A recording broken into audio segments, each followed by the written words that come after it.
1,17,000 মানুষের একটা শহর রাফা। সেখানে একটি মানুষও আর নেই। কেউ আর বিশ্ববাসীর কাছে জবাব চাইবে না, আর কেউ সাহায্যও চাইবে না। মানবহীন ভূমি দেখে যারা উল্লাস করছে তারা জানে না প্রতিশোধের বদলা শুধু মানুষই নেয় না, প্রকৃতিও নেই।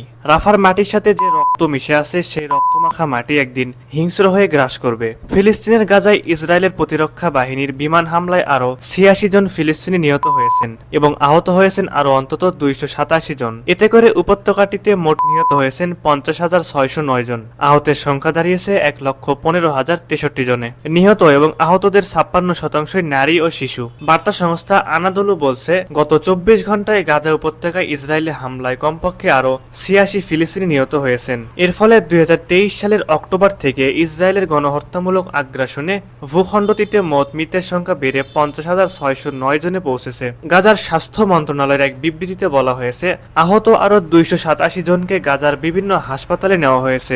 এতে আহতের সংখ্যা বেড়ে 1,15,063 জনে পৌঁছেছে। অনেক মানুষ এখনো ধ্বংসস্তূপের নিচে এবং রাস্তায় পড়ে থাকলেও উদ্ধারকারীরা তাদের কাছে পৌঁছাতে পারেননি। গত 19 জানুয়ারি গাজায় যুদ্ধবিরতিতে সম্মত হয় ইসরায়েল। এর 2 মাস যেতে না যেতেই মার্চ মাসের গত সপ্তাহ থেকে ফের গাজায় বিমান হামলা শুরু করে ইসরায়েল। এর আগে গত বছরের নভেম্বরে আন্তর্জাতিক অপরাধ আদালত গাজায় যুদ্ধাপরাধ এবং মানবতা বিরোধী অপরাধের জন্য ইসরায়েলি প্রধানমন্ত্রী বেঞ্জামিন নেতানিয়াহু এবং তার সাবেক প্রতিরক্ষা মন্ত্রী ইয়ফ গ্যালান্টের বিরুদ্ধে গ্রেপ্তারি পরোয়ানা জারি করে। তবে এসব কিছুকে উপেক্ষা করে ইসরায়েলি প্রতিরক্ষা বাহিনী তারা একের পর এক হামলা চালিয়েই যাচ্ছে। আজকে রাফা মানবশূন্য ঠিকই, কিন্তু একদিন এই রাফায় আবার জনমানবে বিস্তৃত হবে। শেষ লড়াইটা লড়বে। উল্লাস তখন মুসলমানরা করবে, পতাকা উড়বে ফিলিস্তিনে, কিন্তু সমাদৃত হবে পুরো বিশ্বে ইনশাআল্লাহ।